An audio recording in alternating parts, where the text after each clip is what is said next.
بسم اللہ الرحمن الرحیم الحمدللہ رب العالمین والصلاة والسلام علی اشرف الانبیاء والمرسلین اما بعد فاستعیذ باللہ من الشیطان الرجیم بسم اللہ الرحمن الرحیم السلام علیکم ورحمۃ اللہ وبرکاتہ۔ عزیز طلبہ کرام، امید کرتا ہوں آپ خیر سے ہوں گے۔ انشاءاللہ آج ہم تفسیر جلالین کے درس نمبر 417 میں سپارہ نمبر 10 سے سورہ توبہ کی منتخب کردہ آیت 40 کو پڑھنے کی سعادت حاصل کریں گے، جس میں کلام باری تعالیٰ و کلام مفسر کا ترجمہ ہوگا۔ ربط و تعلق آیت کو ذکر کیا جائے گا، کلام مفسر کی تشریح و توضیح کرنے کی سعادت حاصل کریں گے، اور ساتھ ساتھ درس پر ہونے والے اعتراضات کا جواب دینے کی کوشش کریں گے۔ تو آئیے طلبہ کرام بلا تاخیر بڑھتے ہیں اپنے آج کے درس کی طرف۔ بسم اللہ الرحمن الرحیم۔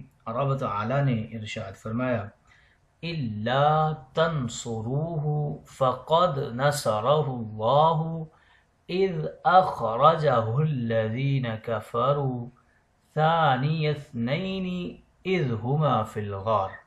آئیے طلبہ کرام سب سے پہلے اس آیت مقدسہ کا ماقبل آیات کے ساتھ ربط اور تعلق جان لیتے ہیں۔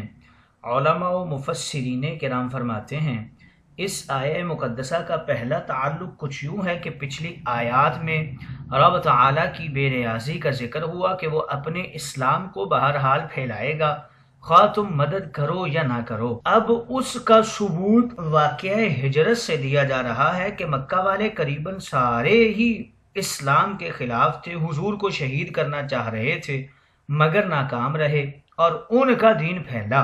گویا مستقبل کے متعلق دعویٰ پہلے تھا اور ماضی سے اس کا اب ثبوت دیا جا رہا ہے۔ دوسرا تعلق اس آیت مقدسہ کا ماقبل آیات کے ساتھ کچھ یوں ذکر اور بیان کرتے ہیں کہ پچھلی آیت کریمہ میں ارشاد ہوا، اگر تم جہاد نہ کرو گے تو رب تعالی بجائے تمہارے دوسری قوم سے اسلام کی خدمت لے لے گا۔ اب فرمایا جا رہا ہے کہ انسانوں پر ہی موقوف نہیں، ہم چاہیں تو جانوروں سے بھی اپنے نبی کی حفاظت کا کام لے سکتے ہیں۔ اس لیے ہجرت کا واقعہ بیان ہوا جس میں مکڑی کے جالے اور کبوتری کے انڈوں کے ذریعے رب تعالیٰ نے اپنے حبیب کی حفاظت فرمائی، گویا جانور بھی حضور کے خدام ہیں۔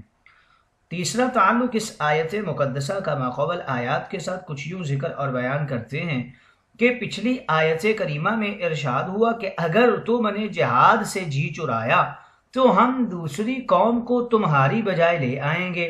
اب ارشاد ہوا کہ قوم کی بھی کیا ضرورت ہے، صرف ایک شخص سے ہی بڑے بڑے کام لے سکتے ہیں۔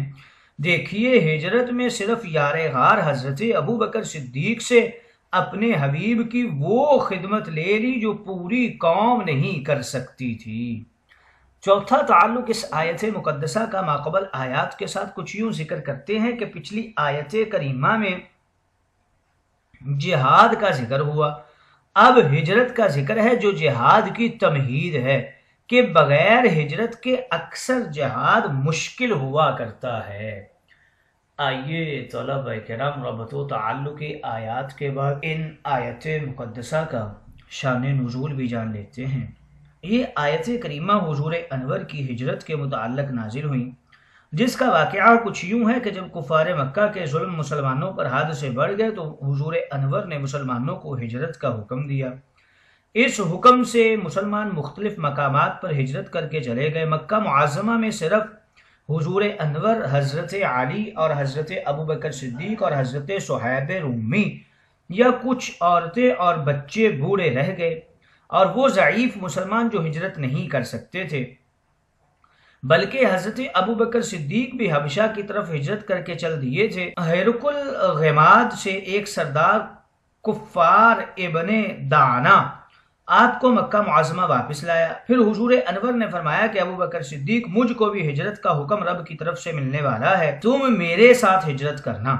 حضرت ابوبکر صدیق خوش ہو گئے اور 800 درہم سے 2 اونٹنیاں خرید کر ان کی پرورش کرنے لگے۔ اس ہجرت کے لیے ایک کا نام قصوا تھا، اس پر حضور انور نے سواری کی اور آخر تک نبی کریم کی سواری میں رہی اور خلافت صدیقی میں اس کی وفات ہوئی۔ دوسری اونٹنی کا نام عودبہ تھا، یہ خلافت فاروقی میں فوت ہوئی۔ قیامت کے دن حضرت فاطمہ اسی سواری پر سوار ہو کر محشر میں آئیں گی۔ اونٹنیوں کی یہ خریداری آخر ذی الحجہ میں ہوئی، اس لیے اسلامی سنہ محرم سے شروع ہوتا ہے کہ حضرت صدیق نے ہجرت کی تیاری اسی مہینہ میں شروع کی تھی، اگرچہ ہجرت ربیع الاول میں ہوئی تھی، جب 2 بار حج کے موقع پر مدینہ کے 2 قبیلوں اوس اور خزرج کے نمائندے حضور انور کے ہاتھ پر بیعت کی، پہلے حج میں 12 نے، دوسرے میں 70 نے۔ اس کا پتہ کفار کو چل گیا، انہیں خطرہ ہوا کہ اسلام مکہ سے باہر پھیل جائے گا، تو انہوں نے مشورہ کے گھر میں اپنے ادارہ میں جو قصی ابن کلاب کا گھر تھا جمع ہو کر ایک مشورہ کیا کہ اب کیا کرنا چاہیے۔ اس مشورے میں ابلیس بھی شیخ بن کے حاضر ہوا تھا، بولا کہ تم ایک اچھے کام کے لیے جمع ہوئے ہو، میں تم کو اچھا مشورہ دینے آیا ہوں۔ لوگوں نے مختلف آراء تھی، مگر ابو جہل بولا کہ میری رائے یہ ہے کہ مکہ کے تمام قبیلوں میں 2 آدمی ہتھیار بند ہو کر ان کا گھر گھیر لو، جب وہ اٹھے تو سب یک بارگی کے ساتھ ان پر حملہ کر کے انہیں شہید کر دو۔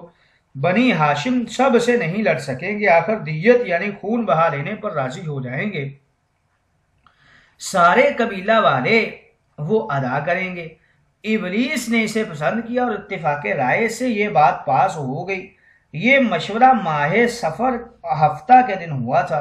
یہ جگہ وہی تھی جہاں آج کل حرم شریف میں مصلی حنفی ہے۔ چنانچہ پروگرام کے عین مطابق تمام قبیلوں سے 2 آدمی ہتھیار بند ہو کر حضور انور کے دروازے کو گھیر کر کھڑے ہو گئے۔ حضرت جبریل نے حضور انور کو یہ سب کچھ بتا دیا۔ حضور نے حضرت علی کو اپنی چادر عطا فرمائی جس کی لمبائی 4 گز چوڑائی 2 گز تھی، اور فرمایا کہ علی تم میرے بستر پر لیٹ جاؤ، میں تم کو بشارت دیتا ہوں کہ کفار تمہارا کچھ بھی نہیں بگاڑ سکیں گے۔ محاصرہ کرنے والے 100 آدمی تھے۔ حضور انور نے ایک مٹھی مٹی لی اور سورہ یاسین کی آیت کریمہ فَغَشَيْنَاهُمْ فَهُمْ لَا يُبْصِرُونَ یہاں تک پڑھی اور ان کی طرف مٹھی بھر خاک پھینکی جو سب کے سروں پر پڑی۔ وہ سب حضور انور صلی اللہ علیہ وسلم، اس سبب وہ اندھے ہو گئے۔ حضور وہاں سے تشریف لے گئے، صدیق اکبر کو ساتھ لیا اور صور پہاڑ کی طرف روانہ ہوئے۔ یہ پہاڑ مکہ معظمہ سے موجودہ راستے پر 5 میل دور ہے۔ حضور علیہ السلام اس پہاڑ کی طرف روانہ ہو گئے۔ ادھر کفار مکہ آپ کو ہر طرف تلاش کر رہے تھے، ادھر غار کے منہ پر مکڑی نے جالا تن دیا، کبوتری نے انڈے دے دیے۔ کفار مکہ کی ٹولیاں ہر طرف دوڑ پڑی۔ ایک ٹولی جس میں امیہ بن خلف تھا وہ اسی پہاڑ پر پہنچی، ڈھونڈتے ڈھونڈتے اس غار کے منہ پر پہنچے۔ یہ سب لاٹھیوں تلواروں سے مسلح تھے۔ ان میں سے ایک بولا اس غار کے اندر بھی دیکھ لو۔ اس کا نام علقمہ ابن قرظ تھا جو فتح مکہ کے دن ایمان لایا۔ امیہ بن خلف بولا یہ مکڑی کا جالا محمد علیہ السلام کی پیدائش سے پہلے کا ہے، اگر وہ اس میں جاتے تو جالا ٹوٹ جاتا اور انڈے پھوٹ جاتے۔ جب علقمہ اور امیہ باتیں کر رہے تھے تب صدیق اکبر نے بے قرار ہو کر عرض کیا، جو حضور انور نے جواب دیا وہ اس آیت کریمہ میں مذکور ہے۔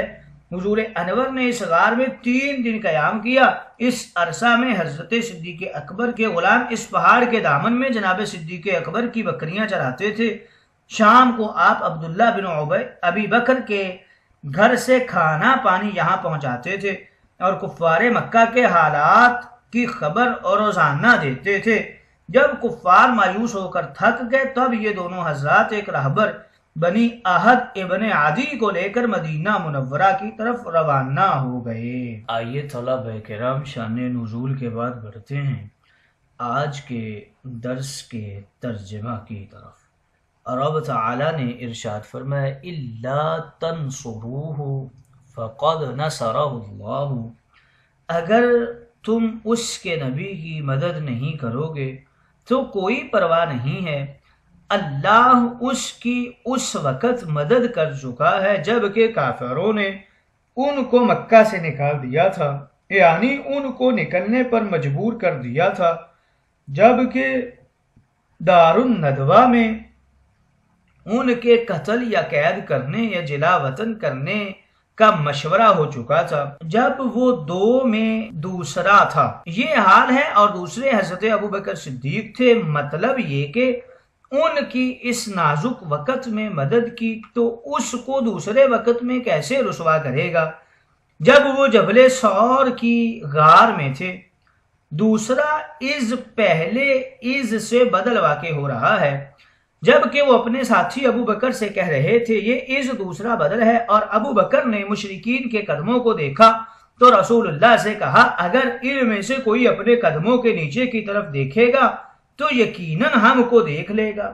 رسول اللہ نے فرمایا لا تحزن ان اللہ معنا، غم نہ کرو، یقیناً اپنی مدد کے ذریعے اللہ ہمارے ساتھ ہے۔ اس وقت اللہ نے ان پر اپنا سکون یعنی اطمینان قلبی نازل فرمایا۔ علیہ کی ضمیر کے بارے میں کہا گیا ہے کہ نبی کریم کی طرف راجع ہے، اور یہ بھی کہا گیا ہے کہ حضرت ابو بکر صدیق کی طرف راجع ہے، اور اس کی یعنی نبی کریم کی مدد غار میں یا میدان قتال میں فرشتوں کے ایسے لشکر سے کی جو تم کو نظر نہیں آ رہے تھے، اور کافروں کا بول یعنی ان کے دعوی شرک کو نیچا کر دیا یعنی مغلوب کر دیا، اور اللہ کا بول تو اونچا ہی ہے یعنی غالب ہے۔